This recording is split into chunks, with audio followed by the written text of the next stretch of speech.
Hey guys, welcome back to my channel. My name is Arjun. It's been a week since Spider-Man Across the Spider-Verse came out, and I've seen the movie twice now. So in this video, I'm going to share my spoiler-filled thoughts on the movie. So if you've not seen the movie, do not watch the rest of this video. You can watch my spoiler-free review, which I'll link in the description, or you can watch it up there.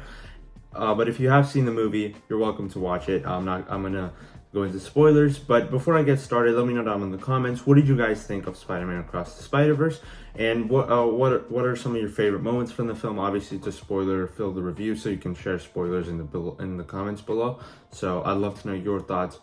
With that said, I'm gonna go into my thoughts on the movie, and I'm not gonna talk about like everything in the movie. I'm just gonna talk about some of my favorite elements, characters, and stuff like that.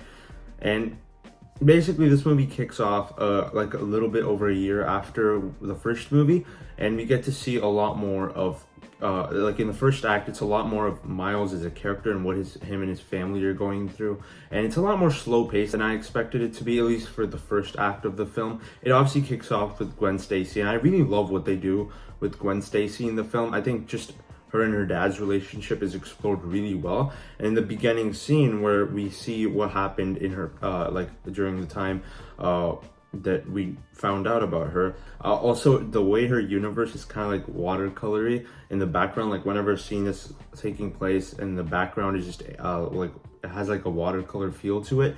Sometimes it did, I know some people did find it like to be kind of distracting, and I understand that, but for the most part, I thought it was just a really cool visual like style. I don't know what to like describe it as, but it's just really interesting the way they explored that, and it also kind of symbolized what the characters were feeling themselves. So I thought that was really cool and really well done. But the best part about Gwen's story for me is the whole part where her dad thinks that she killed Peter, so when she reveals her identity, he still sticks to the law. Like, it's just really heartbreaking when he says you have the right to remain silent, and the reaction she has to that. I thought that whole part was really emotional.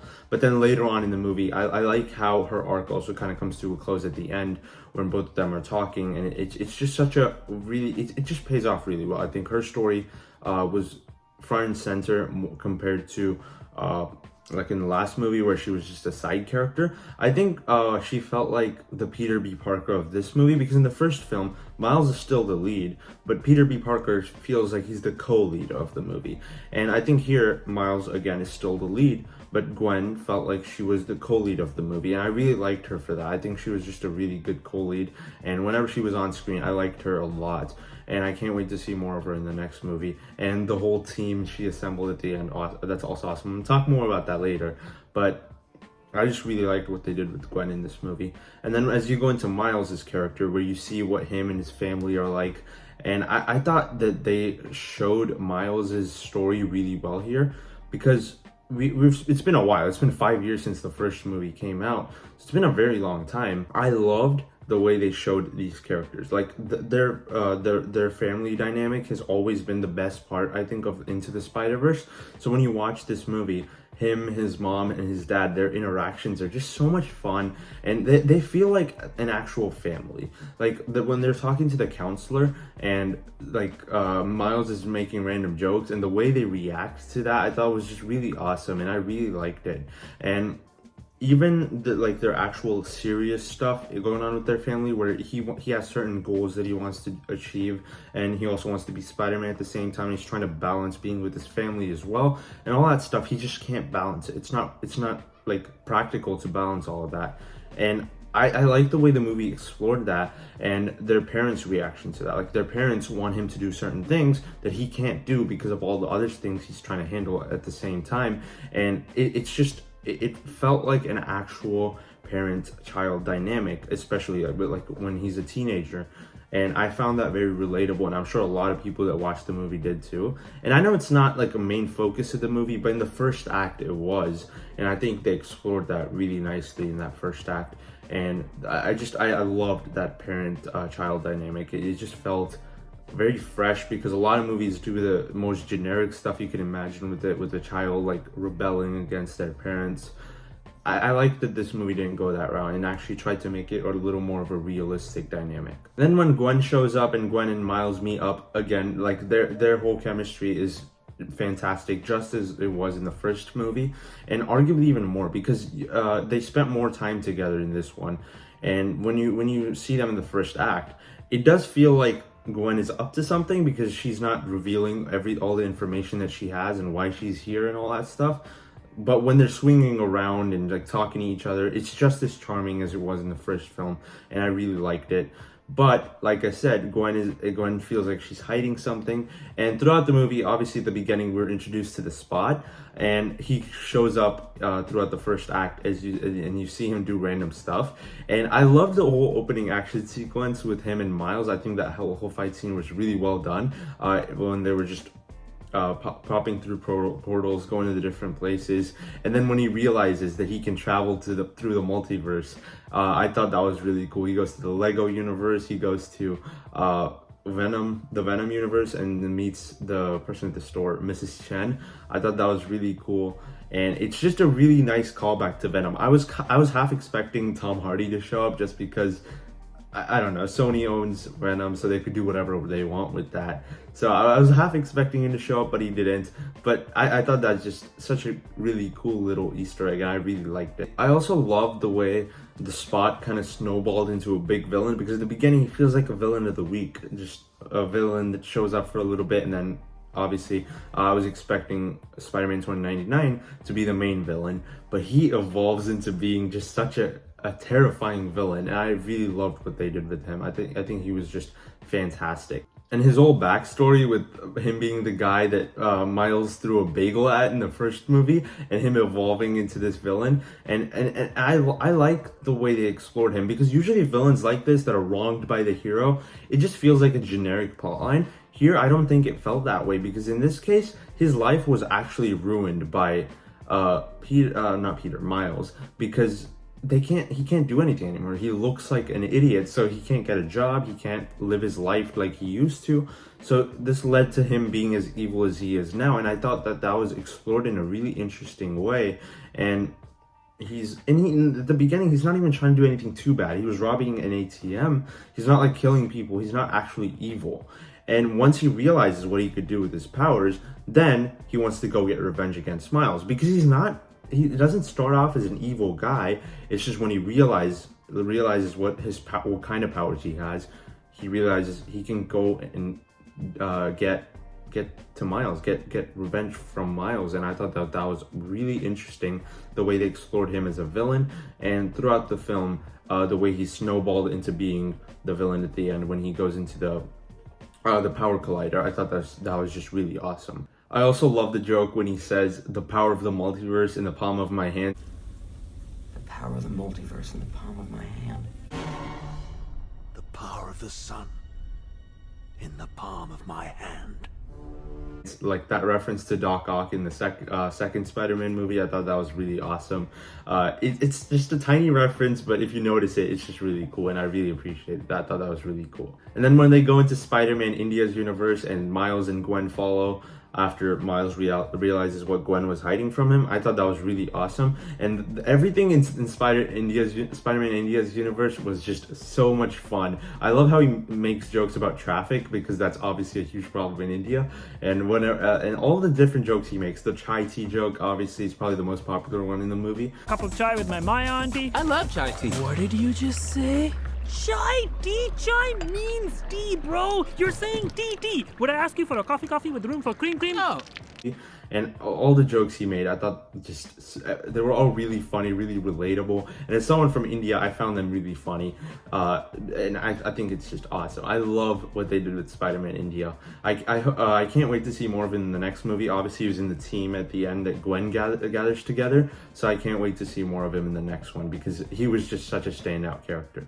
And obviously, Spider-Punk also shows up when they're in this universe. And Spider-Punk is arguably like the best Spider-Man variant that we have, other than the main characters like Gwen, Peter B. Parker, and Miles Morales. Other than those guys, he's probably the best one, because he's just so funny. He's fun, he's entertaining to watch, he's really cool. Like, his visual style keeps changing, like the way he looks changes like every few seconds, and whenever he's on screen, he just has something about him that you're just really interested in him as a character. And I love how he's just rejecting everything that the Spider Society is throwing at him, and he also helps Miles and Gwen throughout the film. And I just thought he was really great as this like kind of outcast kind of a character. He doesn't really want to fit in with the Spider Society, and I think that was really awesome. And then obviously the fight scene with them and the Spot was really cool, and the way they were trying to team up against the Spot, but the Spot just kept beating them all up either way. I thought just really great. And I like the fact that they were trying to stop him from going into the Collider, because they understand that that's going to lead to some bad things. And once he goes into the Collider and he shifts from being white and having black spots to being black and having white spots, I thought that was just such a cool visual look. And the music in the background just felt really dark and really scary and kind of like horror music in a way. And visually, it just had an impact on you. Like the way he switched up and the music in the background switched up from like fun pop type music to really dark and horror type music, that was just really effective. And it's one of the best shots in a comic book movie, period. I thought it was really well done. It just left me speechless, that scene. And then after that, Miles breaks a canon event, as we find out later in the movie, when he saves a police officer from like I think it's a building falling on him. When they're all trying to save all those people, he also saves a police officer that he was not supposed to save. And this leads to obviously them going to the Spider Society place and Miguel explaining to everyone what a canon event is. Or I guess explain to Miles, because everyone else already knows what it is. But I like this whole dilemma introduced here, because Miguel knows what would happen if you break a canon event. If you break a canon event, the whole universe could die. But Miles doesn't know that, and he hasn't experienced that before. So because of that, he's still willing to break canon events. And when he says that his dad is supposed to die, that's not something he can just take. He can't live with the fact that his dad is going to die because he's a captain. He wants to go save him. And I like that whole dilemma, because it questions the whole Spider-Man mythos, I guess. Because Spider-Man is all about saving people. He's going to save anyone, no matter what it takes. And that's really what makes Spider-Man as a character very noble. But Miguel knows that you can't save both the person that's dying in the canon event and save the whole universe as a whole. And I like that whole dilemma introduced there. Obviously, you see like kind of flashes of Toby and Andrew over there in that place when he's showing all the different universes to Miles. And also you get to see Donald Glover as the Prowler in that universe. I thought that was also just such a like nice little callback to Spider-Man Homecoming, because not everyone's gonna get that reference. But if you've seen Spider-Man Homecoming and you remember that scene where Tom Holland talks to Donald Glover as Aaron Davis, like, you ain't never done this before, huh? Deactivate interrogation. I understood that reference. like that he comes back in this film, and I think that paid off really well. It's just a tiny little Easter egg that not everyone's gonna understand, but if you remember things, you're gonna see this and recognize it. And then this leads to a whole chase scene where everyone's chasing Miles, and that whole sequence I thought was just so much fun. It's one of the most like heart-pounding, I guess, action sequences I've seen in a comic book movie, because it has so many different references to different Spider-Man. You see like you see the old cartoon Spider-Man, you see the Spectacular Spider-Man, you see the video game one. There's so many different ones that show up, and every single one of them was just such a fun little cameo. And I thought all of them were so much fun to watch, and it led to obviously Miguel explaining to Miles that Miles was the original anomaly. He was the one that broke the canon events, because the spider was never supposed to bite him. And I thought that was such a nice little detail, because this makes Miles feel like he's a mistake. He was never supposed to be Spider-Man. And I like that. I like the way they introduced that, because we know in the first movie the spider was glitching, but no one ever thought about understanding the fact that spider was a different dimension. And Miguel explains that to us here, and it just connects everything, because they thought about this in the first film when they were making the first movie like 6 years ago, and that comes back around in this movie. And I don't understand how their thought process was, like all the way back then they set up things that are going to pay off 6 years later. That's crazy. I can't believe that they thought of that. But they did, and it was really awesome. And the fact that Miles was the original anomaly, I thought was really cool. And then also when he says, everyone's trying to tell me what to do with my life, but nah, I'm gonna do my own thing. That's just such a cool line. Everyone keeps telling me how my story is supposed to go. Nah, I'm gonna do my own thing. Like, it's such a great way to show that he is an anomaly, but he's okay with that. He's okay with not being part of the Spider Society. He doesn't have to be with the other Spider people to be accepted. He has his family back at home, and that's all he needs. So he's gonna go save his dad. So when he goes back and uses the machine to go to his universe, I thought that scene was really well done, because when he goes back, it tells you that it's Earth 42, I think. And like, I don't remember the Earth numbers for each of the universes, so I was never gonna remember the fact that 42 was not his universe.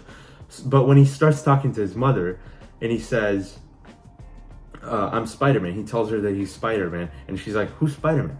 And at first you might think that she's in denial or something like that, but eventually it just popped in my head, maybe he's in the wrong universe. And then he starts glitching, and that's so cool. That's such a great little reveal. It's like a twist, even though you should have kind of seen that coming, because the spider was from a different universe. When a spider bites you, it messes with your DNA, and it brings all the Spider-Man lore together, and you should have thought of that. It set up all the seeds to this plot twist far before in the movie, and it comes back around, you're like, oh my god, that makes so much sense.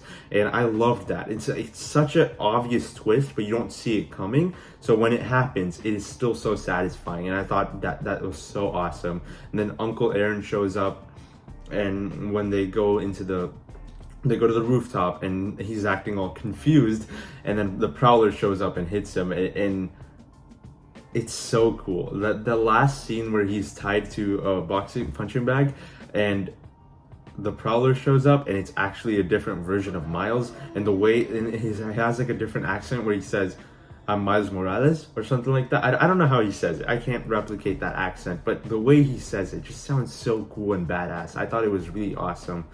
I cannot wait to see what the Prowler, or this version of Prowler, and Miles Morales, or Spider-Man Miles Morales, are gonna have in between. Like, I'm sure they're gonna have a fight scene like in the first act of the movie, and I cannot wait to see it. It's gonna be really awesome. And then on the other hand, you also see Gwen's story coming to a close near the end of the movie, where she talks to her dad, and her dad stops being captain. So what does that mean? Does that necessarily mean that the canon event doesn't have to happen? Because her canon event was that her dad, who was captain, was supposed to die. At least that's what I'm assuming it was supposed to be. And if that's not the case, if he stops being captain, is that technically the canon event breaking? I don't know the logistics of that, so I'm very excited to see what they do with the whole canon event thing in the next film, because technically Gwen's dad just broke a canon event. So I don't know. I'm very interested to see that. But obviously, Hobie leaves a interdimensional watch thing for Gwen, and she goes around, starts recruiting everyone. You see her at the top of the building with all the Spider people from the last movie. I'm very excited to see, especially Spider Noir and Spider Ham. I'm very excited to see those guys. And you also see Indian Spider-Man. I don't think Spider-Punk Hobie was there, but I'm assuming they're still gonna recruit him, so I'm very excited to see him in the next movie as well. But yeah, I thought this movie was just really fantastic. Everything it was trying to do, I think it accomplished really well, and it ended on a note where I just wanted to see the next movie immediately. I think this is the best cliffhanger I've ever seen in a film, and I've seen some good cliffhangers, but this is probably the best one, because I just wanted to watch the next movie as soon as I possibly could. I cannot wait 9 months to watch the next one, but I love this movie. I thought it was just such a great story of Spider-Man, and it brought all the Spider-Man stuff, all the Spider-Man lore that you know, together in a very respectable, really satisfying way. And I think the next movie is going to be even better. I've never been more excited for like a comic book movie other than the Batman as I am for the next one, because this movie was so fantastic. Like, I think this is definitely my favorite movie of the year at the moment, And last year, I was very excited for The Batman. That was my most anticipated movie of all time. And it ended up being my favorite movie of last year. I think I like Spider-Man Across the Spider-Verse more than I like The Batman, and that's saying a lot. And I've only seen this movie twice. I've seen The Batman 14 times, so maybe I'll change my mind later. But at the moment, I think I prefer this movie to The Batman, and that's saying a lot. I absolutely loved this movie. At the moment, it's my favorite movie of the year. It beat out Guardians of the Galaxy Volume 3 and John Wick 4, which were my favorite movies of the year before this one. But at the moment, this is my favorite, and I honestly don't see anything topping it. It's really great. And if a movie tops this year, I'll be very surprised. But yeah, I thought this movie was fantastic. I cannot wait to see Beyond the Spider-Verse. I'm also very interested to see what happens with Miguel and the Spot in the next movie, because both of them are just really fantastic villains. I guess Miguel is not really a villain. He's just an antagonist for Miles.